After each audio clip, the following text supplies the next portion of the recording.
Visualize thyself in the presence of the shaykhs and that the Ruhani be in front of you, and that we're at Rosa Sharif in the presence of… Visualize thyself in the presence of the shaykhs and that the Ruhani be in front of you, and that we're at Rosa Sharif in the presence of Sayyidina Muhammad, and allow them to cook you from within. They're going to enter with a light into the heart and into the soul to begin to heat up and to fill with light and energy and to push out every darkness and badness.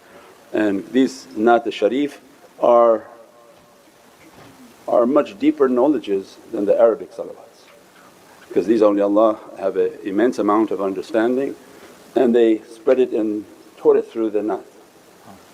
And by reciting these we are calling upon its realities. We know it, we don't know it, it doesn't matter. These are haqqaiqs that enter into the soul. It's best to look at the books that we recite, we have them all online through the apps. And when you read from their kalam and what they've written, and when we recite it, it's the most powerful amal that you can do. Wa dhikrullahi akbar. This is all under dhikrullah, because every durood is Allahumma salli ala Sayyidina Muhammad. Everything is always zikr of Allah first. More powerful than any amal. They don't let me say it because then people will go out and quote it, but most powerful amal. Because every other amal you do is based on intention, right? Your salah, it doesn't count until Allah looks at the intention. What was in the heart of the servant at that time when they were praying, what were they thinking, what was their character. All these actions and the usul that we do it out of imitation because Allah commanded it. But you shouldn't put any pride in it thinking it's counting, because Allah says, we didn't have an accounting yet, this is going to be an auditing process. So why are you so happy about that? So you did it, that's why all their writings is, I came to my actions and I negated them. Not that I don't do them, somebody may hear wrong. No, we do what we've been commanded out of love, but we didn't put a value on it. We didn't say, oh, you know how much I pray? You know how much I gave? You know how much I have zakah? You know how much I went for this and for that? Or how much I did that or this? And they put a value on what they've done of their amal. And they come to teach us in our life that just you do the amal out of love. Negate it yourself before Allah has to negate it. Ya Rabbi, I don't put any value in these things I'm praying, I don't even think my heart is connecting, I think I have anger within me, I have bad characteristic within me. And that's the difference between regular people and people who study with awliya, that they were taught to negate yourself. Don't go up but go down, tell yourself, I'm nothing. But before Allah has to tell me I'm nothing, and then Allah has to punish me to show me I'm nothing, I punish myself. Say, Ya Rabbi, why we have to be rough? I'm nothing, I'm nothing. I got my head to the ground. I don't need to be humbled by your punishment, I just beg your forgiveness. So, Ilahi anta maqsudi wa ridat matlub, Ilahi anta maqsudi wa ridat matlub. So the first step of the tariqahs is begging Allah forgiveness and His rida. I'm begging your forgiveness, I'm seeking your satisfaction. And then my shaykh has taught me my actions are going to be judged, and I don't need to have you to judge them, I can look at them and I know there's significant issues in my actions. And so when I negate my actions we say every time in Jummah, dhikrullahi akbar. Why? Because in this remembrance and in these associations, these are voluntary, these are not mandated associations. We did the namaz which was fard, but we came to these associations out of love and muhabbat.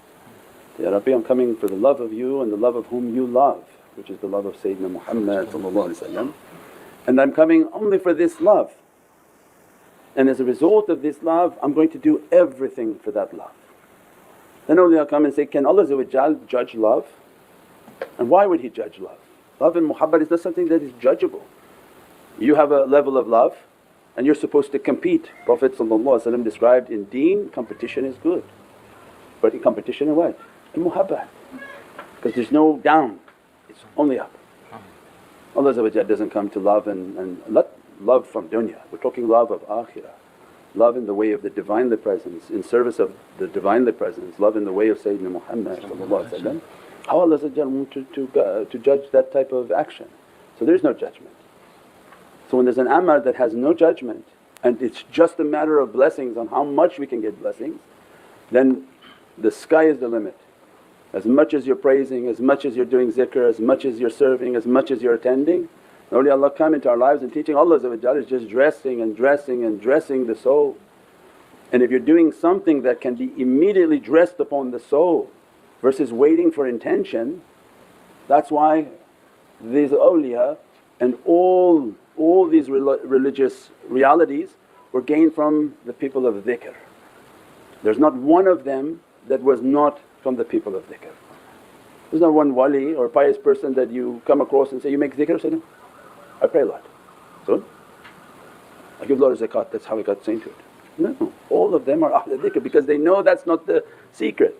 The secret was in their dhikr, their remembrance, their good character, acts of love, khidmat, and to serve in the way of Allah. And the sahabi, how they beat us into every service, they gave their life for Sayyidina Muhammad. They gave for Allah but they didn't see Allah. Many people think they represent Allah. They gave for the love of Sayyidina Muhammad. What we know of Allah we see in you, Sayyidi Ya Rasul Kareem. What we learned of compassion we see within you, what we learned of generosity we see within you, we give our life and death with you. That's khidmat. As a result of that, that station can't be achieved by anyone because we were not at that place to see Prophet and be amongst and to give our life in service. But you can. There's 124,000 representatives of Sayyidina Muhammad are upon this earth, and they are the roses of his rose garden. Qul Muhammadi, that the fragrance of their fragrance is a beatific smell from the heart of Sayyidina Muhammad. You'll know them by how they talk and how they celebrate and how they spend everything in the way of that love. And as a result they make the deen to be real. They go and make a khidmat, be of service and serve. That service is nothing compared to your dunya. You work all day long, they don't care. Has nothing to do with Allah, has nothing to do with them. The service in the way of Sayyidina Muhammad is from samina wa atana. I heard the call of my Lord and I'm here to obey. If one can reach that and have istiqam and firmness in their life, istiqamu fi tariqat. Was it in Surah Jinn we gave that tafsir? Hold firm to your tariqat. These crazy people sometimes say, "There's no Sufi in the Qur'an." What are you looking for? The whole of Qur'an is realities of Sayyidina Muhammad, and tariqat is mentioned in the Qur'an, and Allah is istiqamu fi tariqatat. Hold firm to your tariqah, your way, and that perchance Allah will shower His water and oceans upon you, His realities. The ma'i of the heaven, the water of the heavens are the realities that pour within the servant's heart. It's not achieved by years of praying. That barely got your ticket into paradise. It's not by years of fasting, it's not by years of any of these.